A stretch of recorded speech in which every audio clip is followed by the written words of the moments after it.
My name is Ben Palmer-Fry and these are my Rewilding Diaries.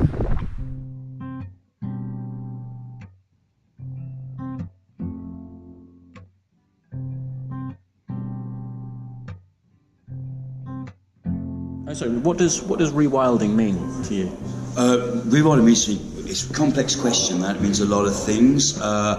Primarily letting nature get on with it with as little interference as possible. Maybe a bit of a kickstart like I've done with my own land.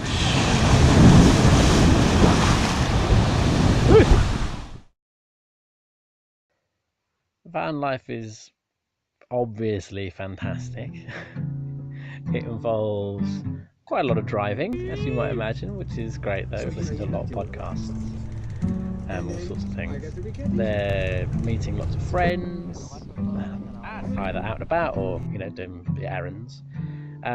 Washing, I do wash, which is amazing actually. In my shower, make myself plenty of smoothies and try to eat really well.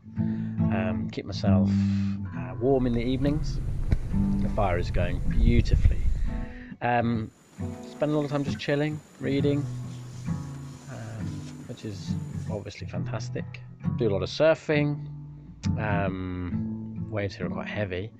Spend a lot of time with Otto just playing. Go on. But I suppose that one of the main reasons I'm here is because I like going exploring. And exploring nature and finding things that are cool and yeah. More legs, eh?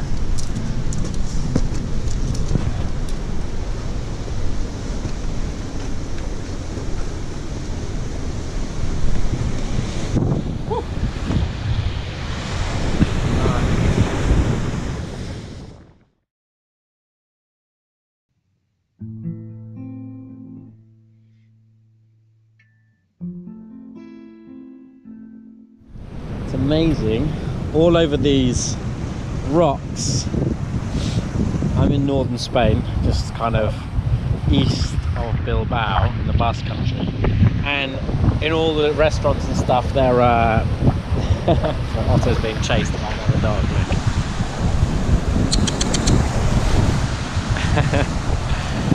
In all the restaurants there are oysters. And it seems to be obviously a big seafood place, but on the rocks there are all these wild oysters sitting down in the clefts, look, literally everywhere. And I love the way they feed. Because they're obviously fixed to the rock, they have this wonderful thing called a lothophore. This is like their feeding apparatus that they kind of spread out into the water from their sort of soft body when their shell opens, and it has all these lovely kind of sort of like hairs on that waft currents and sort of food particles towards their little mouth that's sort of deep inside their shell. It's very, very cool. I'm going to see if we can actually find one that's open. So hold on. Might need to get a little wet.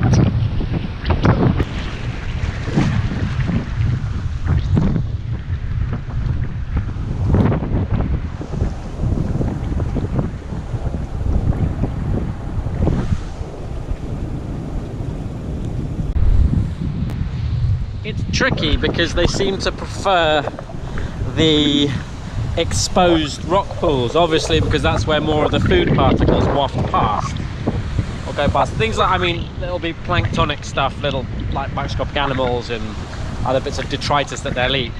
But none of these have any in. These are the ones I can see really easily. But it's the ones out in there that they're encrusted. The rocks are there that they're encrusted on are out where it's a bit more wild, so bear with me.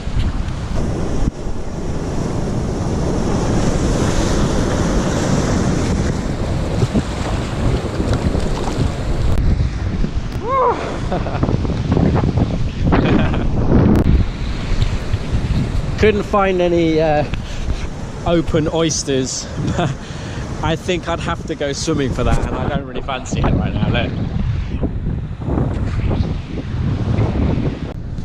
Also, looking at this little rock pool, it was shows you another really cool thing about limpet, or like gastropod behavior, that some limpets, and they tend to be different species, but I can't really tell if they're different species here, but they behave differently. They have different tolerances to being climbed on by other limpets.